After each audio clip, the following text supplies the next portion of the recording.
In the dark months following Pearl Harbor, America found itself reeling from the devastating surprise attack that had brought the nation into World War II. The Pacific Fleet lay crippled in Hawaiian waters, and Japanese forces seemed unstoppable. As they swept across the Pacific, conquering territory after territory with alarming speed, the American public, stunned by the audacity of the December 7th attack, desperately needed a morale boost, something to prove that the United States could strike back at the heart of the Japanese Empire. What they received was one of the most daring and psychologically impactful military operations of the entire war, the Doolittle raid on Tokyo. At the center of this audacious plan stood Lieutenant Colonel James Harold Doolittle, a man whose life had been defined by pushing the boundaries of aviation and engineering. Born in Alameda, California in 1896, Doolittle had grown up during the dawn of powered flight, watching as the Wright brothers and other pioneers transformed humanity's relationship with the sky. His early fascination with mechanics and flight would prove prophetic, as he would spend much of his adult life at the forefront of aviation development, both as a pilot and as an engineer with a doctorate from MIT. By 1942, Doolittle had already established himself as one of America's premier aviators. He had won the Schneider Trophy race, set numerous speed records, and pioneered instrument flying techniques that would become standard throughout the aviation industry. His reputation for technical innovation was matched only by his reputation for fearless flying, making him the ideal candidate for what many considered an impossible mission. The genesis of the Tokyo raid came from the highest levels of American leadership. President Franklin Roosevelt, frustrated by the string of Japanese victories across the Pacific and mindful of the American public's need for retribution after Pearl Harbor, had reportedly asked his military advisors if there was any way to bomb the Japanese mainland. The challenge seemed insurmountable. American bombers lacked the range to reach Japan from any available base, and aircraft carriers were considered too vulnerable to approach close enough to launch conventional naval aircraft against such heavily defended targets. The solution came from Captain Francis Lowe, a Navy officer who had observed Army Air Force's bombers practicing short takeoffs at Norfolk Naval Air Station. Lowe realized that twin-engine bombers might be able to take off from an aircraft carrier, though landing back on one would be impossible. This observation sparked discussions at the highest levels of military planning, eventually reaching Admiral Ernest King and General Henry Arnold, who saw the potential for a one-way bombing mission that could deliver both psychological and strategic impact. The technical challenges were enormous. Standard Army bombers had never been designed for carrier operations, and the idea of launching fully loaded B-25 Mitchell bombers from a carrier deck pushed the boundaries of what was considered possible. The aircraft would have to be extensively modified, stripped of unnecessary weight, and equipped with additional fuel tanks to extend their range for the journey to China, where they would attempt to land at friendly airfields after completing their bombing runs. When military leaders began searching for someone to lead this unprecedented operation, Doolittle's name quickly rose to the top of the list. His combination of technical expertise, operational experience, and reputation for handling difficult missions made him the obvious choice. Despite his relatively high rank and the fact that he could have easily assigned the mission to subordinates, Doolittle insisted on leading the raid personally, embodying the leadership principle that commanders should never ask their men to undertake risks they wouldn't face themselves. The selection and training of volunteer crews began in early 1942 under conditions of absolute secrecy. Doolittle and his team faced the monumental task of modifying 16 B-25B Mitchell bombers for the mission, while simultaneously training their crews for the unique challenges they would face. The modifications were extensive. Additional fuel, tanks were installed, Defensive armament was reduced to save weight, and specialized equipment was added for the long overwater flight. Perhaps most challenging of all, the crews had to learn to take off in distances far shorter than any B-25 had ever attempted, as the carrier deck provided only a fraction of the runway length the aircraft were designed to use. Training took place at Eglin Field in Florida, where crews practiced short takeoffs repeatedly, gradually reducing the distance required until they could consistently get airborne in the 400 to 500 feet that would be available on the carrier deck. The psychological pressure was immense, as pilots had to overcome their natural instincts, and training which emphasized safe, gradual takeoffs with plenty of runway margin. Instead, they had to learn to commit fully to maximum power takeoffs with minimal safety margins, knowing that failure would mean plunging into the ocean. Meanwhile, naval preparations were equally intensive. The USS Hornet, a relatively new Yorktown-class aircraft carrier, was selected to carry the bombers. The ship's crew had to be briefed on the unusual nature of their cargo and the special procedures required to handle Army bombers on a flight deck designed for much smaller naval aircraft. The logistical challenges were staggering. Not only did the bombers take up enormous amounts of deck space, but they also required different types of fuel, ammunition, and maintenance support than the Navy was accustomed to providing. The departure from San Francisco in April 1942 marked the beginning of one of the most closely guarded secrets of the war. The Hornet, accompanied by a task force, including the carrier Enterprise and supporting vessels, sailed into the Pacific with its unusual cargo carefully concealed beneath canvas covers. Even many of the ship's own crew were unaware of the true nature of their mission, leading to wild speculation about the mysterious aircraft crowding their flight deck.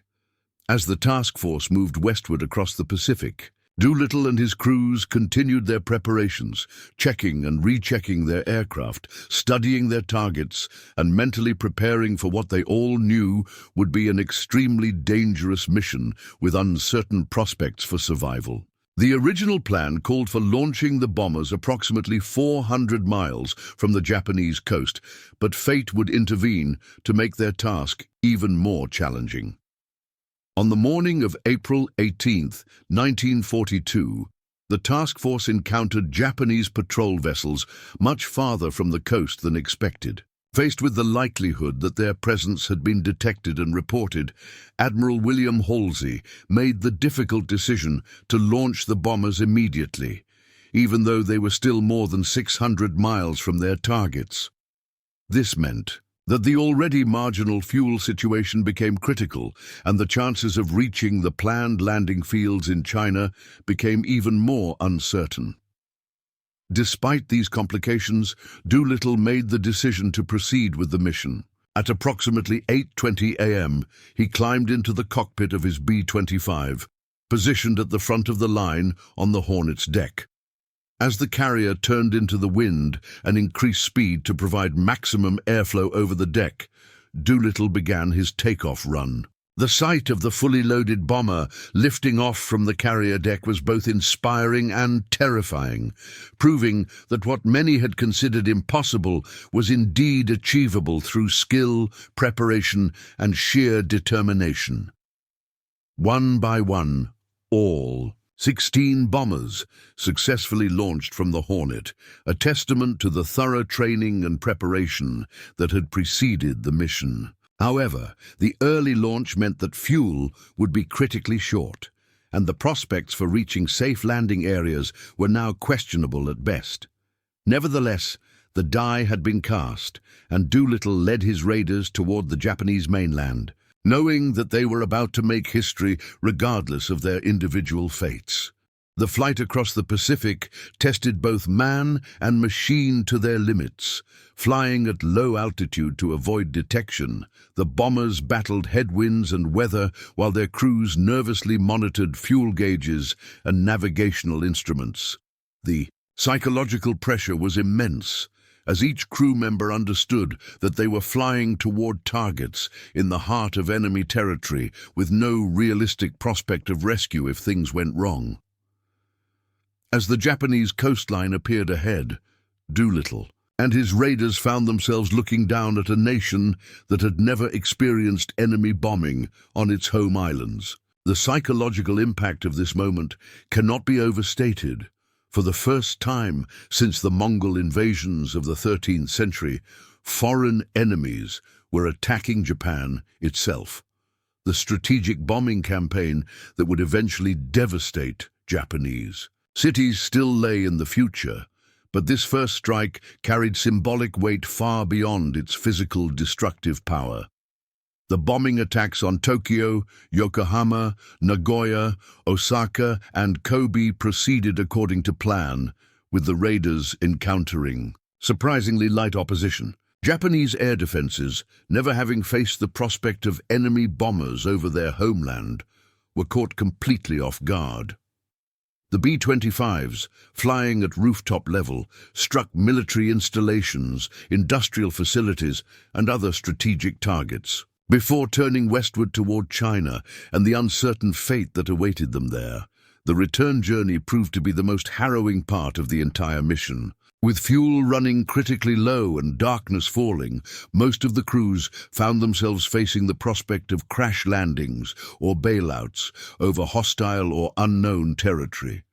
Doolittle himself, flying the lead aircraft, managed to reach the Chinese coast, but was forced to bail out in darkness over mountainous terrain, not knowing whether he would land in friendly territory or behind Japanese lines. The fate of the 80 raiders varied dramatically. Most managed to reach Chinese territory, though many were forced to crash land their aircraft or bail out when fuel ran out. Some fell into the hands of Chinese guerrillas who helped them reach safety, while others were captured by Japanese forces and faced imprisonment, torture, and in some cases, execution. 3 raiders were killed in crashes, and 8 were captured by the Japanese, with 3 of those eventually being executed as war criminals. Doolittle himself, after parachuting into Chinese territory, spent several anxious days making his way to safety with the help of Chinese civilians and guerrillas. Initially devastated by what he considered the mission's failure due to the loss of all 16 aircraft, he was stunned to learn upon his return to the United States that the raid was being hailed as a tremendous success and a major boost to American morale. The strategic impact of the Doolittle raid extended far beyond the physical damage inflicted on Japanese targets. While the bombing caused relatively minor material damage, the psychological effect was enormous. The Japanese public, which had been assured that their homeland was invulnerable to enemy attack, suddenly realized that their military leaders could not protect them from American retaliation. More importantly, the raid forced Japanese military planners to divert resources from offensive operations to homeland defense, keeping fighter aircraft and other assets in Japan rather than deploying them to contested areas in the Pacific. Perhaps, most significantly, the raid influenced Japanese strategic decision-making in ways that would prove catastrophic for their war effort. The embarrassment of allowing American bombers to attack Tokyo contributed to the Japanese Navy's decision to accelerate plans for the attack on Midway, intended to draw out and destroy the remaining American carrier forces. This premature offensive, launched partly in response to the psychological pressure created by Doolittle's raid, would result in the devastating Japanese defeat at the Battle of Midway just 6 weeks later, marking the beginning of Japan's long retreat across the Pacific. For the American public, the Doolittle raid provided exactly the morale boost that President Roosevelt had hoped for. After months of unrelieved bad news from the Pacific theater, Americans finally had a victory to celebrate, proof that their forces could strike back at the heart of the Japanese Empire. The fact that the raid had been led by a mature, experienced officer like Doolittle, rather than a young hotshot, gave the victory additional credibility and weight. Doolittle's personal story became emblematic of American determination and ingenuity. His willingness to lead the mission personally, despite his rank and the obvious dangers involved, embodied the leadership qualities that Americans expected from their military commanders. His technical expertise in solving the seemingly impossible problem of launching Army bombers from a Navy carrier demonstrated the kind of innovative thinking that would prove crucial throughout the war. The recognition that followed was unprecedented. Doolittle was promoted 2 grades to Brigadier General and awarded the Medal of Honor, America's highest military decoration. More importantly, he was given command of increasingly important air operations throughout the war, eventually leading major bombing campaigns in North Africa and Europe. His success with the Tokyo raid had established him as one of America's premier air commanders, and he would continue to play crucial roles in the strategic bombing campaigns that helped bring about eventual Allied victory. The legacy of the Doolittle extends far beyond its immediate impact on the war. It demonstrated the importance of bold, innovative thinking in military operations and showed how relatively small forces, properly led and prepared, could achieve strategic effects far beyond their size. The raid also highlighted the crucial role of joint operations, bringing together Army and Navy forces in unprecedented cooperation to achieve a common goal. From a technical standpoint, the raid pushed the boundaries of what was considered possible in aviation, proving that aircraft could be successfully operated in environments and conditions far outside their original design parameters. The modifications made to the B-25 bombers and the techniques developed for carrier operations contributed to advances in aviation technology and operational procedures that would benefit military aviation for decades to come. The human cost of the raid, while relatively light compared to many wartime operations, underscored the sacrifices made by the men who volunteered for what they knew was an extremely dangerous mission. The fate of the captured raiders, particularly those who were executed by their Japanese captors, added a somber note to the celebration of the raid's success and provided additional motivation for American forces throughout the remainder of the war. Perhaps most importantly, the Doolittle raid demonstrated the power of symbolic action in warfare. While the physical damage inflicted on Japanese targets was minimal, the psychological and strategic effects were enormous, influencing Japanese decision-making and American morale in ways that had profound impacts on the course of the entire Pacific War. It showed that in warfare, as in many human endeavors, perception can be as important as reality, and that bold, well-executed actions can have consequences far beyond their immediate physical effects. In the broader context of American military history, the Doolittle raid stands as one of the finest examples of innovative leadership, careful planning, and courageous execution. It demonstrated that the American military could adapt quickly to new challenges and develop creative solutions to seemingly impossible problems.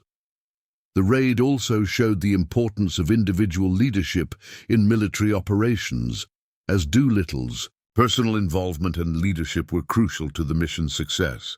Today, more than 8 decades after that April morning when 16 B-25 bombers lifted off from the deck of the USS Hornet, the Doolittle raid continues to inspire military leaders and aviation enthusiasts around the world.